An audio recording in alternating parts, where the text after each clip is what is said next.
Pusat Edukasi Anti Korupsi KPK mempersembahkan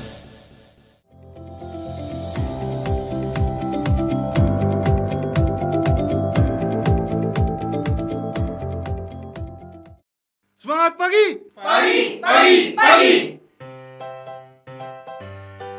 Pengertian bentuk-bentuk contoh kasus dan penyebab korupsi.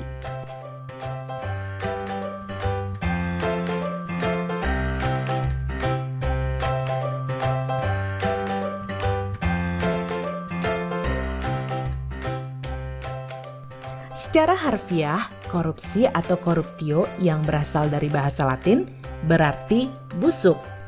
Beberapa pakar juga menyampaikan pendapatnya mengenai pengertian korupsi.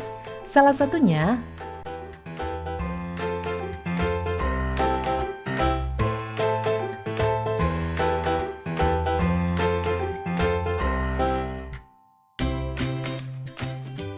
korupsi sudah sangat meresahkan. Maka banyak lembaga-lembaga anti korupsi didirikan. Salah satu dari lembaga ini juga mengemukakan pengertian korupsi, yaitu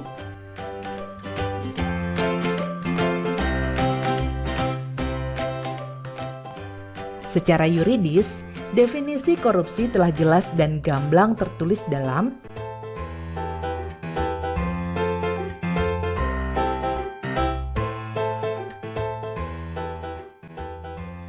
definisi tersebut kurang lebih memiliki inti arti, yaitu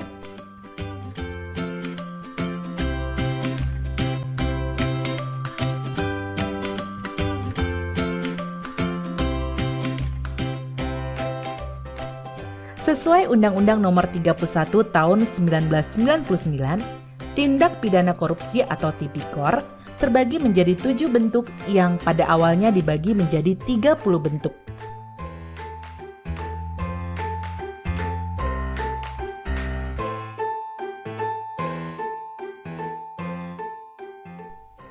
Pertama, merugikan keuangan negara. Penyalahgunaan wewenang jabatan atau tindakan yang melanggar kepentingan umum termasuk tindak korupsi karena merugikan keuangan negara. Misalnya, mobil dinas yang disediakan untuk keperluan pekerjaan pejabat negara justru digunakan untuk kepentingan pribadi dan keluarganya. Selanjutnya, suap menyuap. Kasus suap bisa dikatakan populer atau paling sering terjadi. Suap biasanya dilakukan sebagai upaya memuluskan kebutuhan si penyuap dengan memberi sejumlah uang. Contoh kasus suap yang hampir setiap hari kita temui di jalan adalah para pelanggar lalu lintas yang memberi sejumlah uang kepada polisi agar lolos dari hukuman. Ketiga, penggelapan dalam jabatan.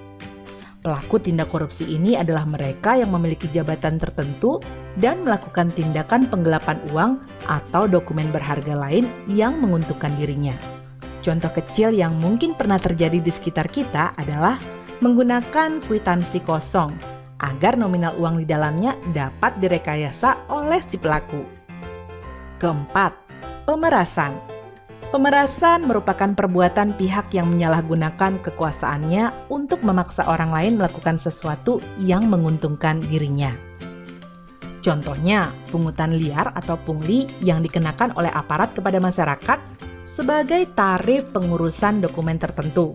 Padahal, seharusnya pengurusan dokumen ini bebas biaya. Kelima, perbuatan curang. Segala bentuk kecurangan termasuk tindak korupsi.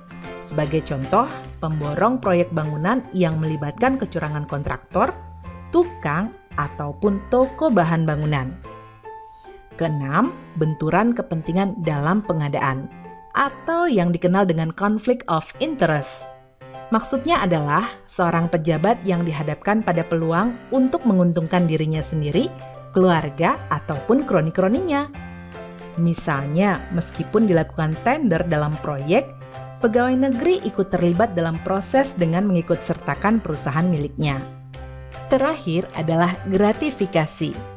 Tindak pidana korupsi ini sangat dekat dengan masyarakat. Bahkan banyak yang tidak sadar bahwa secara tidak langsung mereka melakukan gratifikasi. Gratifikasi merupakan pemberian hadiah dalam bentuk apapun kepada pejabat publik dengan harapan adanya timbal balik dari si penerima.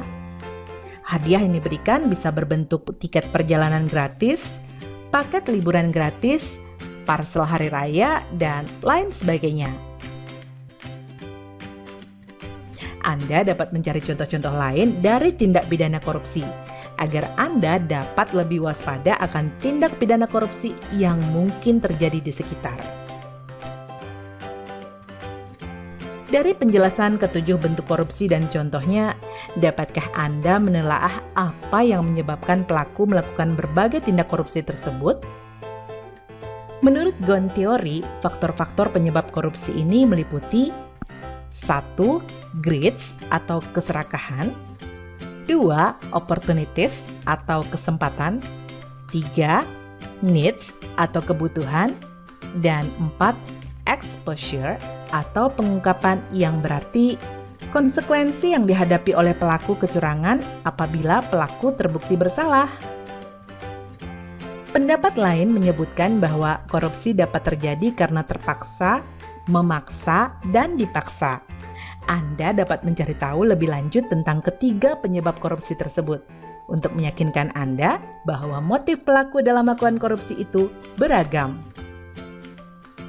Setelah mempelajari modul ini, maka Anda akan lebih disiplin, jujur, dan bertanggung jawab dalam melakukan apapun sebagai upaya untuk menghindari berbagai tindak korupsi.